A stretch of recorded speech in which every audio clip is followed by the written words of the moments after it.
Bienvenue dans le débat sur France 24. Les États-Unis de retour dans la lutte contre le réchauffement climatique. Joe Biden a organisé un sommet virtuel sur le climat de 2 jours. Une quarantaine de chefs d'État y participent, dont les présidents chinois Xi Jinping et russe Vladimir Poutine. La pandémie n'a pas freiné le réchauffement climatique. L'année 2020 a été, avec 2016 et 2019, la plus chaude de l'histoire moderne. C'est la première réunion commune de Biden et de Xi Jinping en pleine tension diplomatique. La Chine et les États-Unis sont les 2 premiers émetteurs de gaz à effet de serre. Joe Biden a fixé un nouvel objectif, réduire les émissions de gaz à effet de serre de 50% d'ici à 2030 par rapport à 2005. Il double donc la mise et il incite le reste du monde à l'action. On l'écoute.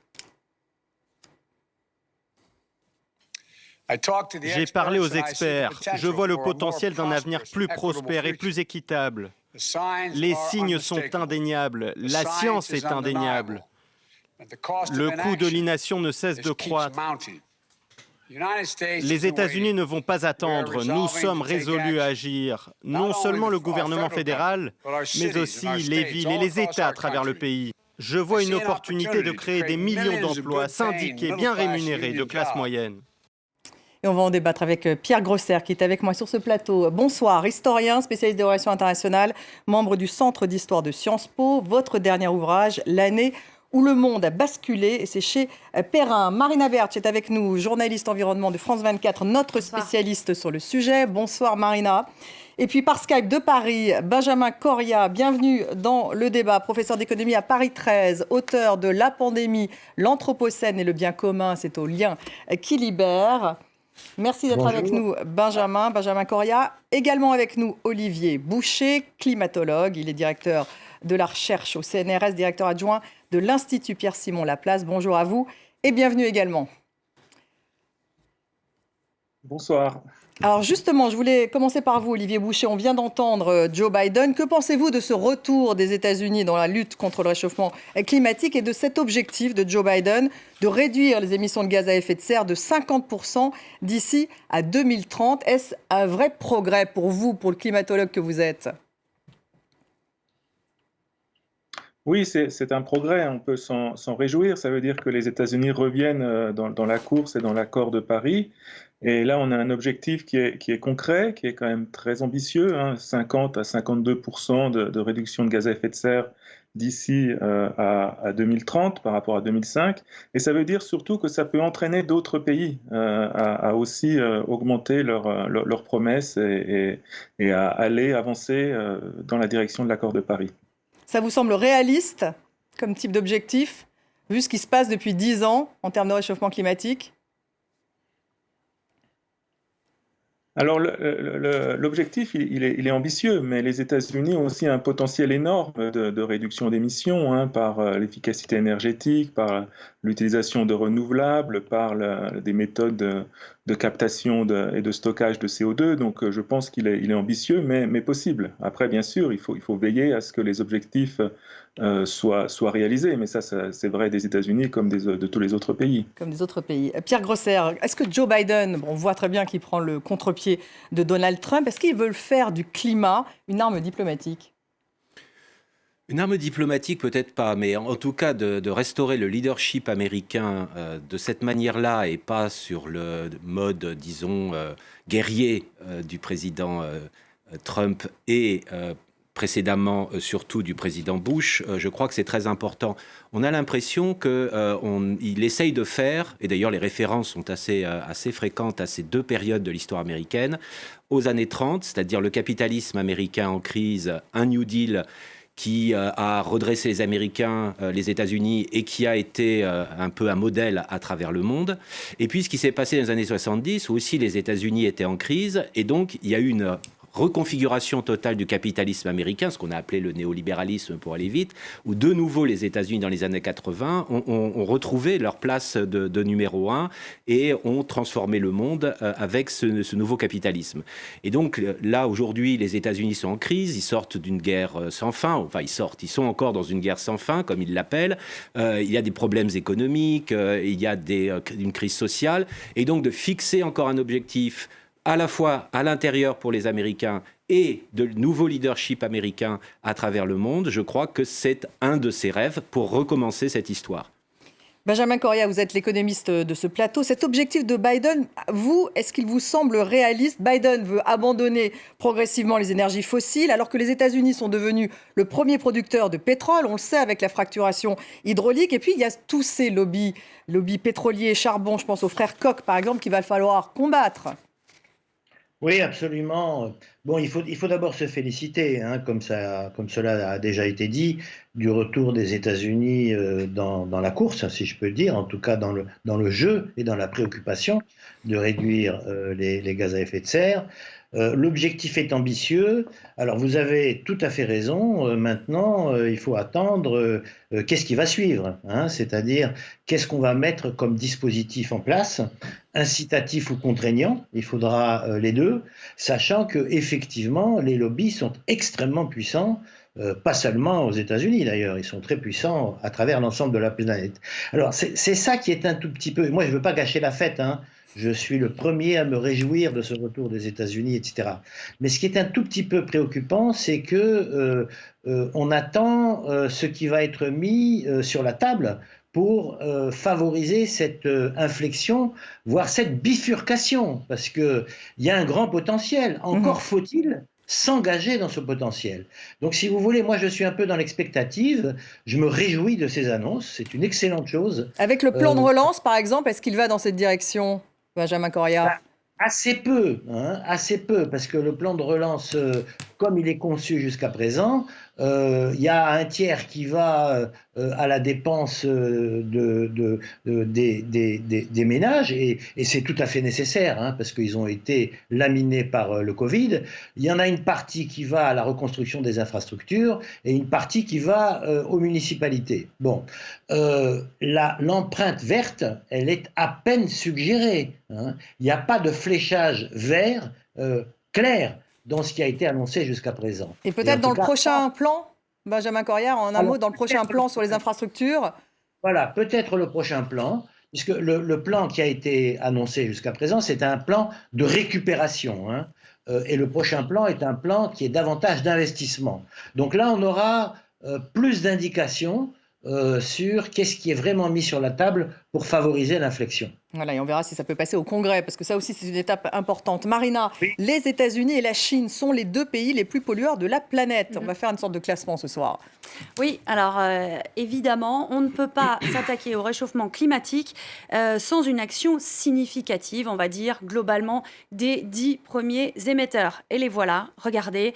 Évidemment, on a la Chine, suivie des États-Unis, l'Union européenne, l'Inde, la Russie, le Japon. Et puis, en 6e position, eh bien, il y a l'Allemagne. Regardez, si on fait un petit calcul très rapide, eh bien, on a la Chine et les États-Unis qui, ensemble, représentent 44%, soit la moitié des émissions de CO2. La Chine, l'usine du monde, si on rajoute l'Europe, dont l'Allemagne que vous voyez ici, ça pèse très lourd. Et donc, effectivement, eh bien, c'est sur eux que pèse cette pression de réduire les émissions de CO2. Et ils doivent impérativement l'annoncer tous ensemble.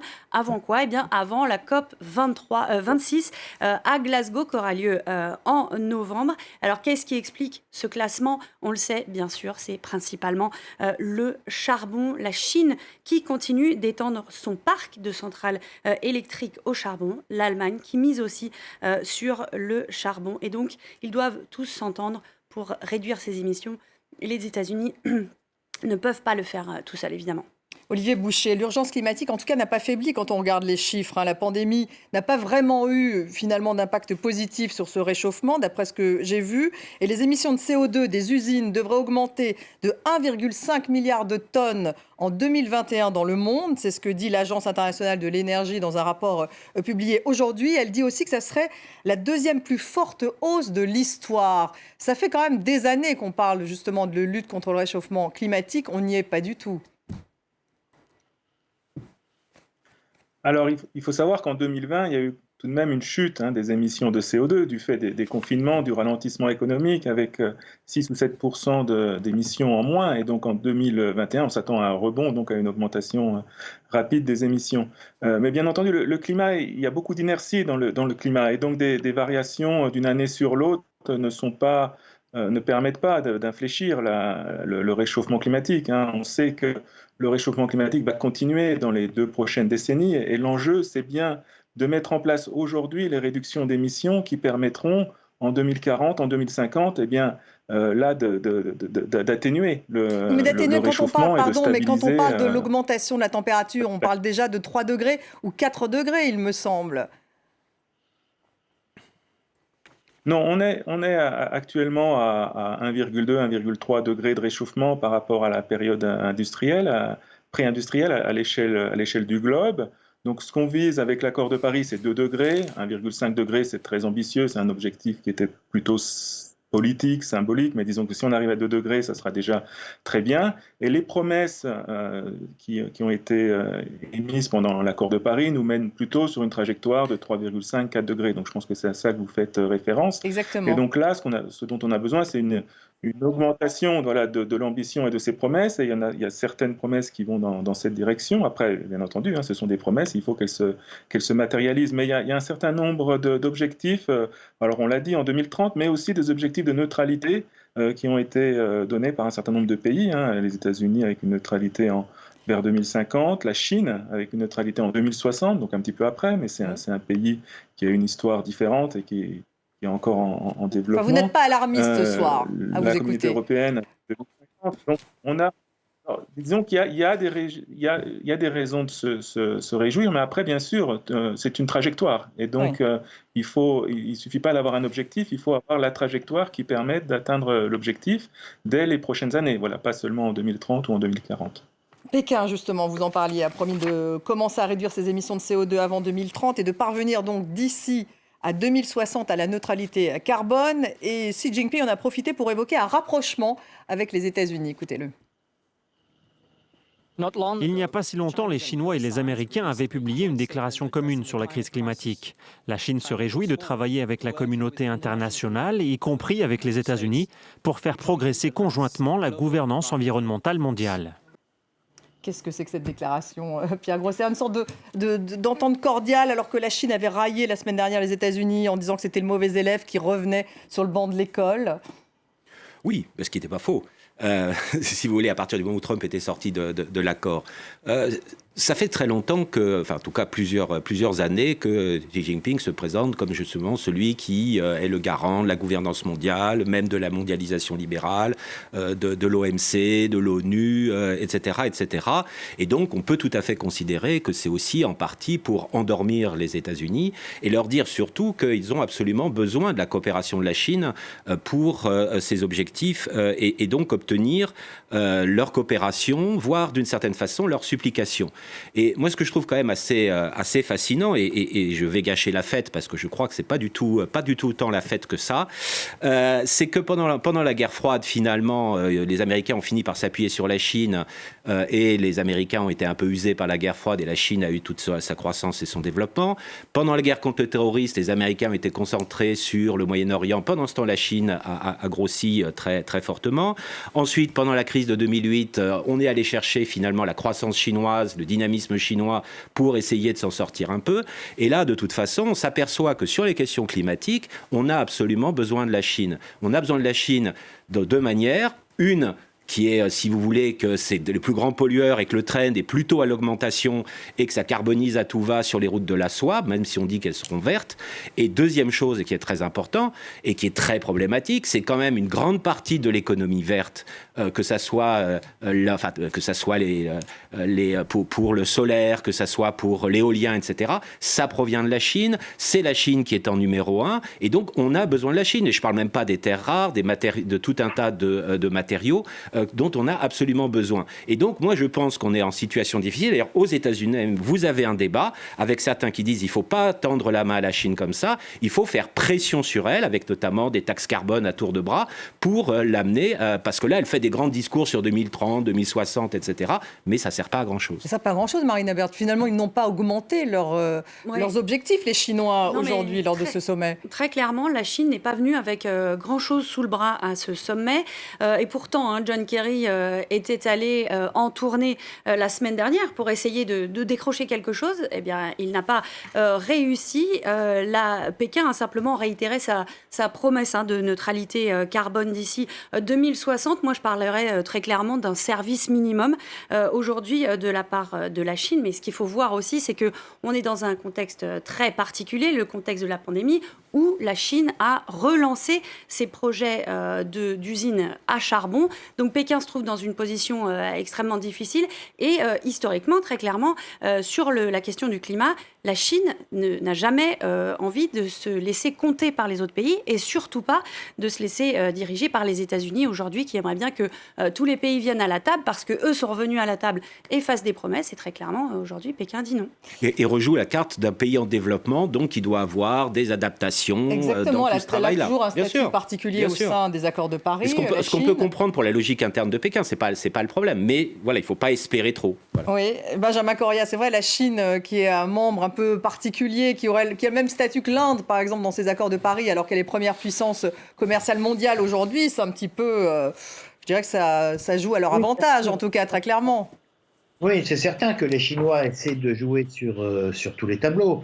Ce qui reste vrai, au-delà de la seule Chine, c'est que la dette écologique, entre guillemets, contractée par les pays aujourd'hui développés vis-à-vis de la planète et donc vis-à-vis des autres, elle est bien réelle. Elle est bien réelle.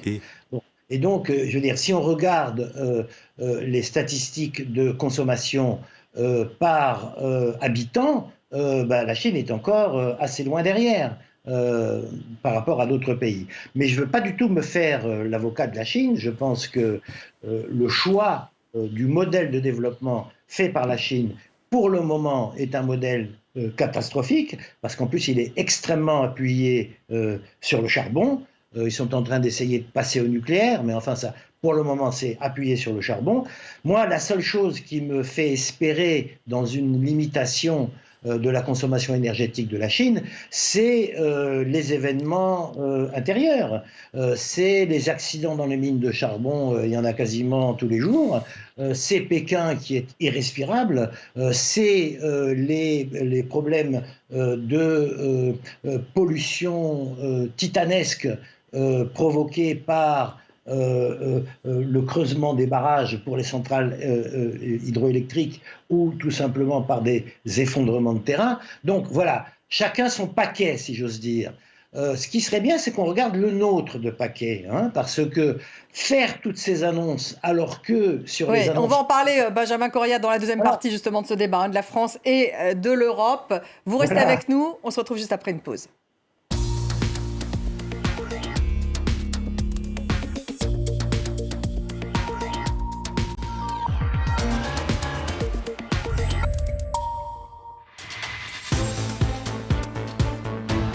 Bienvenue dans la deuxième partie du débat largement consacré au sommet sur le climat organisé par Joe Biden et qui marque le retour des États-Unis dans la lutte contre le réchauffement climatique. Je suis toujours en compagnie de Pierre Grosser, historien spécialiste des relations internationales, membre du Centre d'histoire à Sciences Po, dont le dernier ouvrage est 1989, l'année où le monde a basculé. Marina Bertsch, notre spécialiste environnement, est toujours avec nous. Également Benjamin Correa, professeur d'économie à Paris 13, auteur de La pandémie, l'Anthropocène et le bien commun. Et également Olivier Boucher, climatologue, directeur de recherche au CNRS et directeur adjoint de l'Institut Pierre-Simon Laplace. On a parlé dans cette première partie des États-Unis et de la Chine. Le Brésil a également présent lors de cette conférence virtuelle. Le climato-sceptique Jair Bolsonaro semble avoir changé de discours après avoir détruit la forêt amazonienne. Il s'engage maintenant sur la neutralité carbone du Brésil d'ici à 2050, mais il demande en contrepartie une aide des pays riches de 10 milliards de dollars par an et d'1 milliard de dollars d'ailleurs dès cette année. On écoute Jair Bolsonaro. Notre neutralité carbone au Brésil sera atteinte d'ici 2050, ce qui avance de 10 ans les engagements pris précédemment. Parmi les mesures qui s'imposent, je voudrais souligner ici notre engagement à éliminer la déforestation illégale au Brésil d'ici 2030 avec l'application complète et rapide du Code forestier brésilien. Grâce à cela, nous réduirons nos émissions de gaz à effet de serre de près de 50%. Olivier Boucher, le dirigeant brésilien, il s'était lui-même surnommé capitaine tronçonneuse dans la forêt amazonienne, qui a perdu 810 km² en mars 2021, 2 fois plus même que l'année dernière. Et maintenant, il dit vouloir lutter contre le réchauffement climatique et contre la déforestation illégale. Votre réaction ? Il est certain que la déforestation et les changements d'utilisation des sols de manière générale sont une source importante d'émissions de CO2, au même titre que les fossiles, les énergies fossiles. Et donc c'est important de réduire et même d'arrêter la déforestation dans tous les pays tropicaux. Alors après, c'est des questions politiques bien entendu, et je laisse mes collègues réagir là-dessus sur les intentions du Brésil, mais c'est sûr que c'est un levier important et qu'il faut mettre en action et qui n'est pas non plus indépendant des choix qu'on peut faire chez nous en termes d'agriculture, en termes d'élevage. Et donc il y a quand même une certaine interconnexion entre tous ces systèmes, tous ces écosystèmes. La préservation de la forêt, tropicale ou non, est essentielle en fait dans la lutte contre le réchauffement climatique. Donc, oui. Dans la lutte contre le réchauffement climatique, on n'a aucune solution miracle. Donc il faut bien entendu utiliser toutes les solutions qui s'offrent à nous. Donc l'arrêt de la déforestation, mais aussi la reforestation là où c'est possible, l'utilisation de la biomasse comme source d'énergie, et puis ensuite, bien entendu, l'arrêt de toutes les émissions, toutes les énergies fossiles, en commençant par le charbon.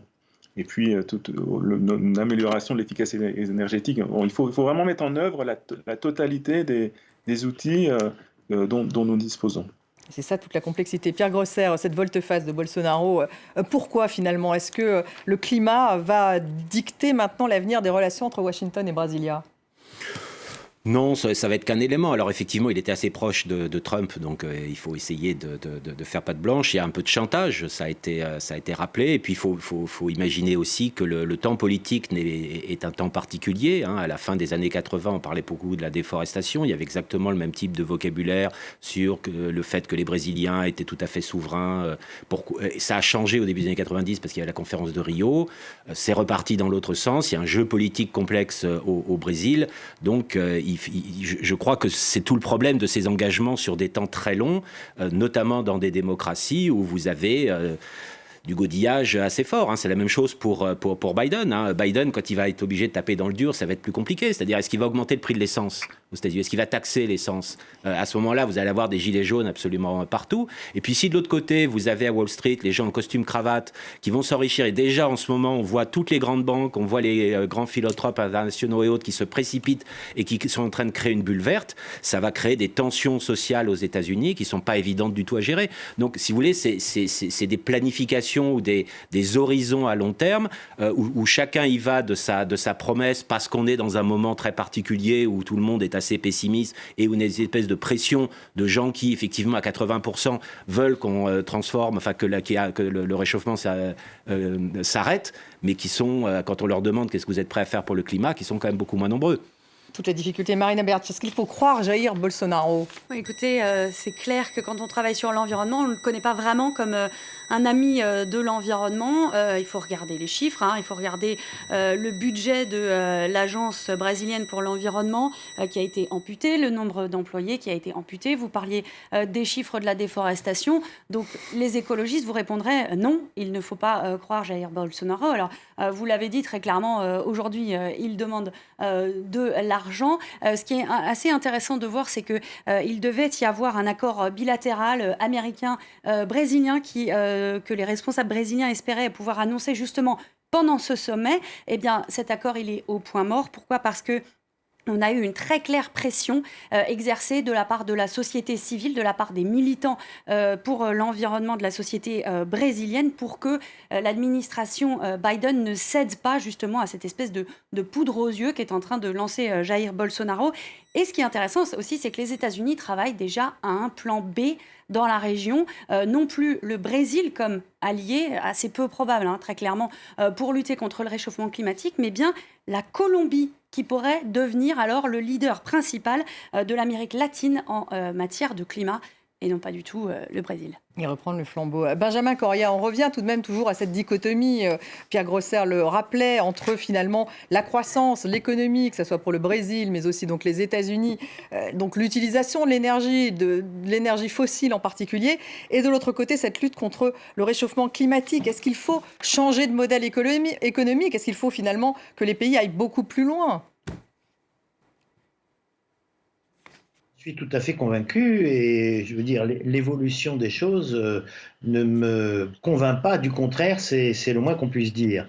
La vraie question qui est posée, il y a deux questions. La première question, c'est que on voit bien que on va dans le mur, hein, et que en dépit, ça a été rappelé tout à l'heure par un des participants au débat, en dépit des promesses d'engagement de réduction des gaz à effet de serre, on est sur une trajectoire de 3, 5, 4. Bien. Donc, je veux dire, on voit bien que la machine s'est emballée. Donc, d'un côté, il faut la freiner, c'est évident. À propos de Bolsonaro, quand même, moi, je note que son engagement, c'est d'arrêter la déforestation illégale. Et pour ça, il demande des dizaines de milliards de dollars. On se demande où on est, quoi. On se demande où on est. C'est pas son métier d'empêcher la déforestation illégale. Il faut qu'il soit payé pour ça. Bon, donc c'est énorme. Maintenant, je reviens à votre question. Bien sûr qu'il faut changer de trajectoire, mais comment dire, ce changement de trajectoire, il peut être porteur d'un bien-être, hein, j'ai envie de dire, puisque c'est des choses auxquelles je tiens beaucoup, de bien commun, d'une richesse très importante. Ça veut dire que non seulement en termes d'emploi, mais en termes de valeur ajoutée sur la nature des produits, bien sûr, il ne faut pas rêver, il faut réfléchir tranquillement. Mais au lieu de continuer à subventionner comme on le fait l'agro-industrie qui est extrêmement polluante, il faut bien l'admettre, on inverserait une partie des subventions pour permettre l'agroécologie, pour permettre des productions vertes en agriculture et en alimentation, est-ce que vraiment on se porterait plus mal? Bien sûr que non. Et de surcroît, cette agriculture est porteuse de bien plus d'emplois que l'agro-industrie actuelle. Donc, c'est clair qu'il y a un processus d'accompagnement, ça ne peut pas se faire en un jour, mais les perspectives positives existent. Il faut juste avoir l'audace de s'orienter dans cette direction. Et il faut d'autant plus cette audace que la trajectoire actuelle, elle est mortifère. Et l'Europe, alors, est-elle en train de perdre le leadership dans la lutte contre le réchauffement climatique? Ursula von der Leyen veut croire que non. Les Européens ont adopté d'ailleurs hier l'objectif d'une réduction nette d'au moins 55% des émissions de gaz à effet de serre d'ici à 2030. On écoute, c'est bien sûr ambitieux, hein, on écoute la présidente de la Commission européenne. Europe wants to be the first climate neutral continent in the world. L'Europe veut être le premier continent climatiquement neutre au monde, mais pour sauver le climat, nous avons besoin du monde. Nous avons besoin que toutes les grandes économies prennent leurs responsabilités et transforment la transition en une opportunité pour tous. Une référence mondiale en matière de neutralité climatique. Travaillons ensemble sur un engagement commun et une action commune pour réduire les émissions d'ici 2030. Cela nous met sur la voie du zéro émission nette d'ici 2050 et c'est ce dont la planète a besoin. And that is what our planet needs. Olivier Boucher, est-ce que l'Europe a perdu finalement sa position de leader dans la lutte contre le réchauffement climatique? Et pourquoi, alors que c'était finalement, elle était pionnière et leader dans ce combat il y a 20 ans, pourquoi elle n'arrive pas, elle ne parvient pas justement à remplir ses objectifs? Alors, c'est des objectifs là qui sont en 2030 et en 2050 pour ce qui est de la neutralité. Donc, je pense que c'est trop tôt pour dire qu'ils ne sont pas remplis, mais c'est certain, hein, comme je disais tout à l'heure, que c'est à avoir et c'est une trajectoire qui implique des décisions et une mise en œuvre dès maintenant, et en particulier sur le prix du carbone, hein, dont on a parlé aussi pendant ce sommet, et qui est un petit peu l'angle mort, hein, des politiques, parce que pas forcément populaire, et parce que ça implique certainement aussi une redistribution de cet impôt d'une manière ou d'une autre pour le rendre acceptable. Ça veut dire qu'il faut mettre en place une taxe carbone. On ne peut pas échapper à cela. Il faut mettre en place une taxe carbone. Alors, il y a plusieurs manières de mettre un prix sur le carbone, et je pense que le collègue économiste pourra nous renseigner mieux que moi, mais la taxe carbone est une de ces manières, et donc c'est absolument indispensable, voilà, qu'il y ait un prix sur le carbone de manière à rediriger les investissements vers des techniques qui soient décarbonées. Mais pour répondre à votre question sur le leadership de l'Europe, je ne sais pas, mais quelque part, c'est ça aussi qu'on veut, c'est que tous les pays s'emparent de ces objectifs et élèvent leurs objectifs pour arriver collectivement à la neutralité, parce qu'on a besoin de la neutralité carbone en 2070, et ça veut dire que les pays développés doivent y arriver avant, parce qu'il y a quand même une responsabilité historique, et ensuite, les pays en voie de développement, il y a tout ce débat à savoir si la Chine en fait partie ou pas, mais les pays en voie de développement peuvent arriver à la neutralité un petit peu après, mais c'est toute cette dynamique qu'il faut enclencher, et donc, quelque part, s'il n'y a pas un seul leader, mais qu'il y a plusieurs leaders, ça peut être aussi une bonne nouvelle. Pierre Grosser, est-ce qu'Emmanuel Macron, par exemple, qui lui avait reçu le prix du champion du climat par l'ONU pour son engagement pour le climat avec le Make Our Planet Great Again, il voulait incarner justement ce leadership.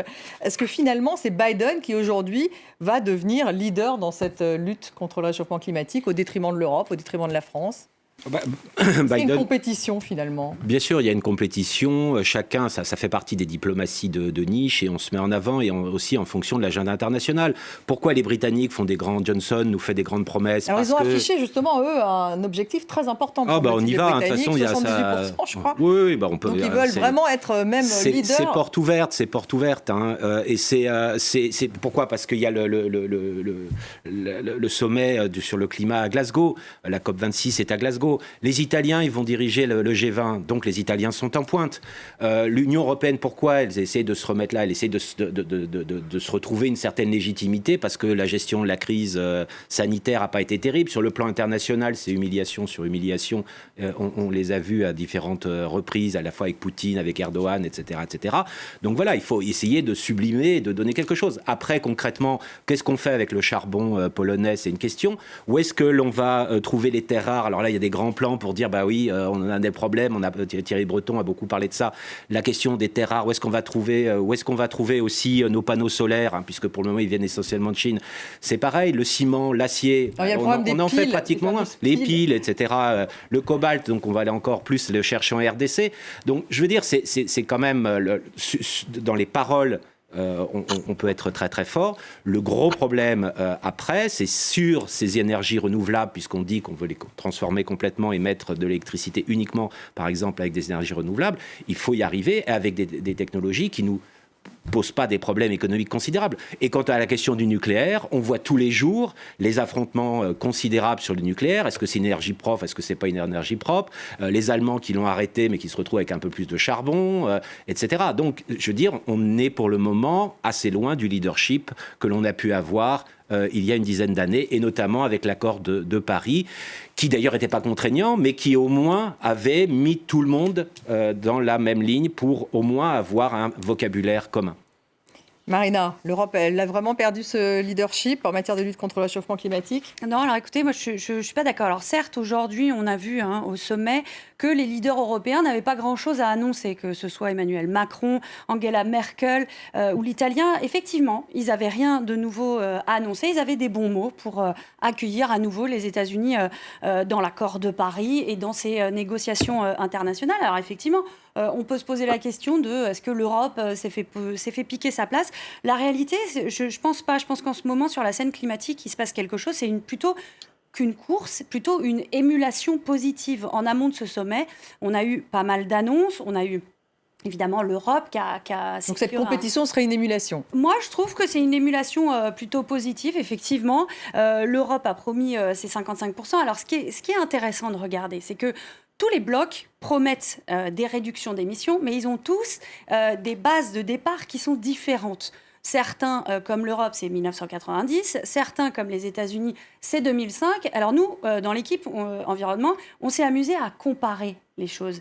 On pas comparer des choux et des carottes, mais comparer des choses comparables. Et ce qu'on voit, c'est que la promesse américaine et la promesse européenne, eh bien, c'est quasiment la même en réalité. Mais le pays auquel il faut plus faire attention, et vous en avez parlé, c'est le Royaume-Uni qui, pour le coup, selon moi, devient le vrai leader climatique. Avec c'est ce qu'il a affiché aujourd'hui. 78% d'ici 2035. Et là, pour le coup, c'est pas de la poudre aux yeux parce que le Royaume-Uni a déjà beaucoup baissé ses émissions. C'est très ambitieux, mais c'est parfaitement atteignable. Donc, pour moi, il n'y a pas une course, il y a une émulation. Et le pays qu'il faut réellement regarder, c'est le Royaume-Uni. Celui qui n'est plus dans l'Union européenne, donc il faut le rappeler. Benjamin Correa, de nombreux experts des énergies renouvelables, d'après ce que j'ai lu, affirment qu'il faudra à l'Europe au moins 45% d'énergie renouvelable et un objectif de 40% d'efficacité énergétique. Au niveau européen, est-ce possible d'après vous ? Écoutez, sur la trajectoire actuelle, la réponse est définitivement non. Bien. Avec les incitations aujourd'hui mises en place et existantes, la réponse est non. Si vous voulez, on ne peut pas quand même ne pas faire référence au fait qu'on vient d'avoir une loi climat qui permettait de baisser les gaz à effet de serre de 40%, et ça a été le tollé de l'ensemble des lobbies, repris par le gouvernement sur le thème, c'est pas raisonnable, c'est pas possible, etc. Et on a totalement dénaturé la loi, donc on est très loin des objectifs de 40% qui avaient pourtant été fixés. Donc, est-ce que ces objectifs sont atteignables ? La réponse est oui, ils sont parfaitement atteignables. Mais encore une fois, faut-il rentrer dans la trajectoire qui le permet et les mesures qui le permettent. Je vais rajouter juste un mot. Il y a cette histoire de émulation, compétition, etc. Bon, dont on peut discuter à l'infini, chaque continent, à travers ses annonces, prenant un lead purement virtuel. Mais comme économiste, moi j'ai envie de dire, les pays qui s'engagent vraiment dans la transition et qui prennent de l'avance et qui du coup sont à même d'émettre des normes de respect de l'environnement et capables d'exporter suivant ces normes, prendront un vrai avantage économique. C'est pour ça qu'il y a vraiment quelque chose à jouer et qu'on peut que regretter l'extraordinaire timidité de nos gouvernants. Un mot sur la taxe carbone, peut-être, Benjamin Correa, pour répondre justement à ce que disait Olivier Boucher. On a vu effectivement les gilets jaunes après la taxe carbone qui devait être augmentée. Bref, ça reste quand même une mesure très impopulaire. Est-ce qu'elle est essentielle pour justement mettre un prix au carbone ? Oui. Est-ce qu'il faut la faire au niveau européen, par exemple ? C'était une des propositions. Aux frontières. Oui, bien sûr, c'est une des propositions. Mais surtout, c'est ça le point important, c'est que si on fait la taxe carbone, et il faudra faire la taxe carbone d'une certaine manière, bien, il faut modifier la fiscalité ailleurs. Et il faudra accompagner les plus pauvres qui subiraient la taxe carbone de manière inégale. Il faut faire attention, l'augmentation du prix de l'essence qui a mobilisé les gilets jaunes, c'est pas ça la taxe carbone, parce que l'essence, elle est déjà surtaxée. La taxe carbone, c'est le fait que les entreprises aujourd'hui bénéficient de quotas qui leur permettent de ne pas payer leurs émissions de gaz à effet de serre. Donc, je veux dire, la taxe carbone et l'augmentation du prix de l'essence, c'est pas du tout la même chose. En tout cas, je réponds à votre question, oui, il faut de la taxe carbone, une vraie taxe carbone, payée par tous, et qui, du coup... Et européenne. Doit amener, européenne, bien sûr, ça serait très faisable, mais qui doit amener une modification de la taxation sur d'autres dimensions. Il ne peut pas y avoir la taxation actuelle plus la taxe carbone. C'est une substitution progressive. Merci beaucoup Benjamin Correa, merci Olivier Boucher, merci à vous Pierre Grosser, merci Marina, merci à vous de nous avoir suivis et restez avec nous sur France 24.